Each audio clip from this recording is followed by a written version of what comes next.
Sección 4. Capítulo 13. La Pascua. La Pascua era la fiesta que iniciaba los servicios religiosos del año. Era a la vez conmemorativa y típica, conmemorativa del libramiento de los hijos de Israel de la esclavitud de Egipto, y típica del libramiento de la servidumbre del pecado de cada individuo que clame a Cristo como su Cordero Pascual y acepte su sangre como una cubierta por los pecados pasados. La Pascua era celebrada a comienzos de la primavera, cuando los capullos se abren y las flores proclaman que el invierno ya ha pasado. A medida que se acercaba el tiempo para celebrar esta fiesta, cada camino que llevaba a Jerusalén se llenaba de devotos judíos que dirigían sus pasos hacia la ciudad santa. Cada hombre de los hijos de Israel tenía que aparecer delante del Señor en esta fiesta. Todas las clases caminaban juntas en esta caminata, la cual continuamente aumentaba en número a medida que se acercaban a la ciudad. Pastores, agricultores, sacerdotes, y levitas, hombres de todas las clases sociales, se juntaban a la multitud que entraba en Jerusalén proveniente de todas las direcciones.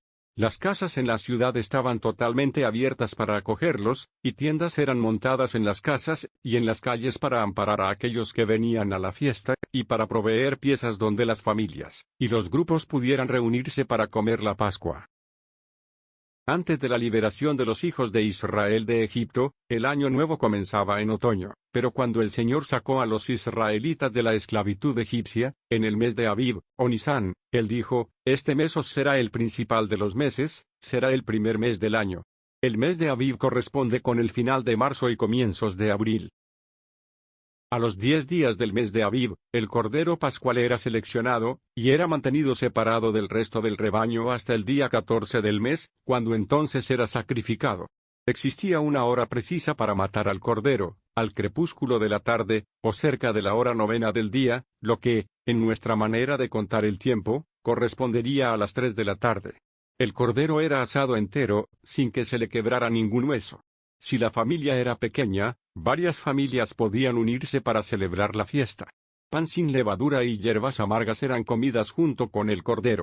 El pan ácimo conmemoraba la rápida salida de Egipto, cuando los hijos de Israel tomaron sus amasijos antes que estuviesen leudados, lomos ceñidos, sandalias en los pies y vuestro bordón en la mano. El pan ácimo también tipificaba la condición de aquel que sería cubierto por la sangre de Cristo, el Cordero antitípico. A aquellos el Señor les dice: «Por eso celebremos la fiesta, no con el viejo fermento, ni con el fermento de la maldad y ni de la malicia, y sí, con los ázimos de la sinceridad y de la verdad». No solamente era usado pan ácimo en la fiesta, sino que no era permitido nada leudado en las casas durante toda la semana después de la Pascua. Este es un emblema muy bonito del cristiano, quien, al clamar para ser cubierto por la sangre de Cristo, no solamente debía guardar su boca de decir maldades, sino que su corazón también debía estar de la levadura de la malicia y de la maldad. Las hierbas amargas era un recuerdo de su cruel esclavitud en Egipto. El cordero tenía que ser comido en la noche del día 14 del mes. Si sobraba un pedazo de carne hasta la mañana, tenía que ser quemada en el fuego. Cuando el cordero era sacrificado, una ramita de hisopo era inmersa en la sangre, y con ella tenían que tocar las 2 pilastras, y el dintel de la puerta de la casa donde el cordero estuviera siendo comido. Esto conmemoraba aquel maravilloso libramiento de los primogénitos de Israel, cuando todos los primogénitos de Egipto murieron. El Señor dijo: «La sangre os será por señal en las casas en que estuvieres, cuando yo vea la sangre, pasaré por vosotros, y no habrá entre vosotros plaga destruidora, cuando yo hiera la tierra de Egipto». Aun cuando el evento conmemorado a través de la sangre en el dintel era maravilloso, el evento tipificado era más maravilloso aún. Tan ciertamente como el ángel destruidor pasó sobre Egipto y dejó su helada mano de muerte sobre el semblante de todos los primogénitos que no estaban protegidos por la sangre, así la segunda muerte, de la cual no habrá resurrección, caerá sobre todo aquel que no esté lavado por la sangre de Cristo. No hubo diferenciación de personas, todos fueron muertos, desde el heredero al trono de Egipto hasta el primogénito del prisionero en el calabozo. Posiciones de privilegio, riquezas, o fama terrenal no nos librarán del ángel destruidor del Señor. Solamente una cosa protegerá al rico y al pobre por igual: la preciosa sangre de Cristo. La sangre de Jesús, su Hijo, nos purifica de todo pecado. Si confesamos nuestros pecados, Él es fiel y justo para perdonarnos nuestros pecados y purificarnos de toda injusticia. Meditar sobre el lado conmemorativo de la fiesta de la Pascua aumenta nuestra fe.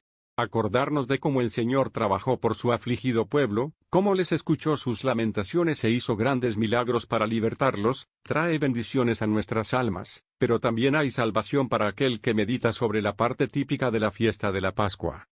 Y reclama las bendiciones tipificadas por el tipo y por los símbolos. Cada cordero pascual, desde aquel sacrificado en la noche del libramiento de Egipto hasta los tiempos de Cristo, eran un tipo del Salvador en un sentido muy especial. Cristo, nuestro Cordero Pascual, fue inmolado por nosotros. Así como el Cordero Pascual ha sido separado, durante siglos, del rebaño unos días antes de ser sacrificado, y ha sido mantenido separado, como Cordero marcado para la muerte, así un par de días antes que Cristo fuese crucificado, el Sanedrín lo condenó a muerte. Desde ese día en adelante, cuando lo miraban, sabían que su muerte ya estaba determinada. Así como el Cordero era mantenido separado, así Jesús ya no andaba públicamente entre los judíos. Esto ocurrió tan solamente un par de días antes que Jesús fuese agarrado por la cruel turba, y fuese condenado a través de falsos testigos.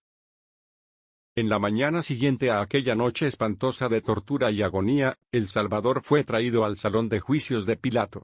Durante toda la noche los judíos siguieron a Cristo mientras él estaba delante de la presencia del sumo sacerdote, pero ahora, cuando estaba siendo llevado al salón de justicia de los romanos, los judíos no entraron en el pretorio, para no contaminarse y poder comer así la Pascua. De acuerdo con sus leyes ceremoniales de contaminación, no les era permitido comer la Pascua si entraban a ese lugar. Esto era en la mañana del día en que el Salvador fue crucificado. Era el día de la preparación para celebrar la Pascua judía, el día en el cual, al atardecer, el cordero tenía que ser sacrificado, o, en otras palabras, era el día 14 del mes de Aviv, o Nisán, el cual cayó un día viernes en el año en que el Salvador fue crucificado, ya que el día siguiente fue un sábado, que, de acuerdo con los mandamientos, es el séptimo día de la semana. No fue una mera casualidad que el Salvador fue crucificado en un viernes, el sexto día de la semana. Por siglos Dios había ordenado que, al día siguiente de la Pascua, el día 15 del mes de Aviv, sería guardado como un sábado ceremonial, tipificando así el hecho de que Cristo, la real Pascua, sería ofrecido el día anterior al sábado. El Cordero Pascual fue muerto al atardecer, o cerca de la hora novena del día. El gran Cordero antitípico, mientras colgaba entre el cielo y la tierra como ofrenda por el pecado del hombre, cerca de la hora novena, exclamó, «Está consumado», y entregó su vida como ofrenda por el pecado. A esta hora los sacerdotes estaban preparándose para el sacrificio del Cordero en el templo, pero fueron impedidos de hacerlo. Toda la naturaleza respondió a ese grito de agonía del Hijo de Dios. La tierra vaciló, y manos invisibles rasgaron el velo del templo desde arriba hacia abajo, mostrando a través de un signo inconfundible que el tipo había alcanzado al antitipo. La sombra había alcanzado la substancia, la cual eliminaba la sombra. El hombre no necesitaba más acercarse a Dios ofreciendo animales, sino que debía acercarse personalmente al trono de gracia, y presentar sus requerimientos en el precioso nombre de Cristo nuestra Pascua.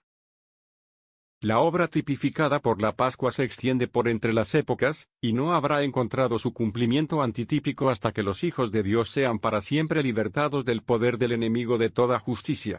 Fue a medianoche que el ángel destruidor pasó por Egipto, y manifestó su poder librando el pueblo de Dios de la esclavitud. Así también será a medianoche que Dios manifestará su poder para la liberación final de su pueblo. El profeta, mirando a través de las épocas, dice, a media los pueblos son perturbados, y pasan, y los poderosos son tomados por fuerza invisible. Aquellos que participaron en la fiesta de la Pascua no podían dejar nada sobrando hasta la mañana. La mañana debía traer una nueva experiencia, liberación de la esclavitud.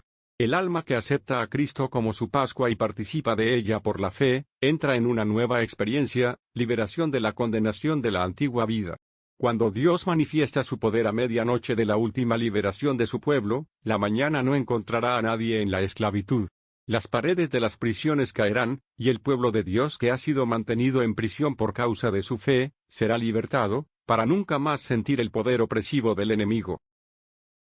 La destrucción del faraón y todas sus huestes en el Mar Rojo, y el canto de liberación cantado por los israelitas en la otra orilla, eran un tipo de la liberación final del pueblo de Dios de esta tierra. Los justos serán trasladados hasta encontrar al Señor en el aire, pero los débiles, al igual que las huestes de Faraón, serán dejados muertos sobre la tierra, no siendo ni reunidos ni enterrados. Ningún extranjero podía tomar parte de la fiesta de la Pascua, pero fueron tomadas provisiones en el antiguo servicio levítico, mediante las cuales un extranjero, que cumpliese con ciertos requisitos y ceremonias, podía llegar a ser un israelita, y así poder tomar parte de la Pascua. El pecado excluyó a la humanidad de poder compartir las bendiciones prometidas para los hijos de Dios, pero existe un remedio para los pecados: aun cuando vuestros pecados sean como escarlata, ellos se volverán blancos como la nieve; aun cuando sean rojos como el carmesí, se volverán como la lana. Si alguien peca, tenemos abogado junto al Padre, Jesús Cristo el justo. Los hijos de Israel estaban rodeados por naciones paganas, quienes, cuando todos habían salido para participar en las fiestas anuales, se apoderarían de sus rebaños y tierras, a menos que ellos estuvieran especialmente protegidos por Dios, y no solamente para la Pascua, sino que 3 veces en el año todos los hombres de Israel eran requeridos en las fiestas en Jerusalén. Ellos iban confiando en la promesa: porque lanzaré fuera las naciones delante de ti, y alargaré tu territorio; nadie codiciará tu tierra, cuando subas para comparecer en la presencia del Señor tu Dios 3 veces al año. Tenemos el mismo Dios hoy día, y para el hombre o mujer que busque primero el reino de Dios, y su justicia, Dios aumentará su territorio, y protegerá sus intereses temporales. Nunca más será necesario que el pueblo de Dios se reúna en Jerusalén para comer la Pascua, pero los seguidores que tienen fe en el Señor, en todas las naciones, pueden participar del memorial de su cuerpo quebrado y de su sangre derramada. A cada persona se le dice: porque todas las veces que comieres este pan y bebieres este cáliz, anunciáis la muerte del Señor, hasta que Él venga. Existe una diferencia entre las ofrendas anuales, o fiestas, y las ofrendas comunes.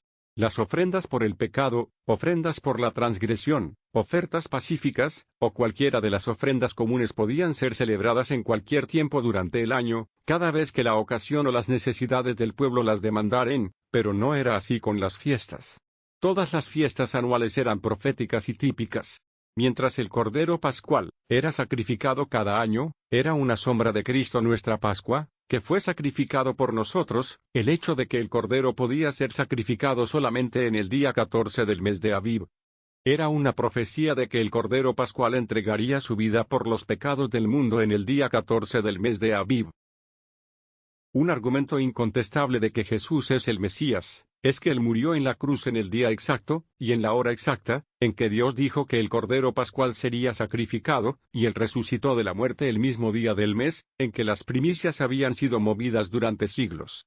Dios, Él mismo, fijó definitivamente la fecha para la celebración de cada ofrenda anual. El día del año en que cada ofrenda anual tenía que ser celebrada, era una profecía directa del tiempo en que el tipo alcanzaría al antitipo.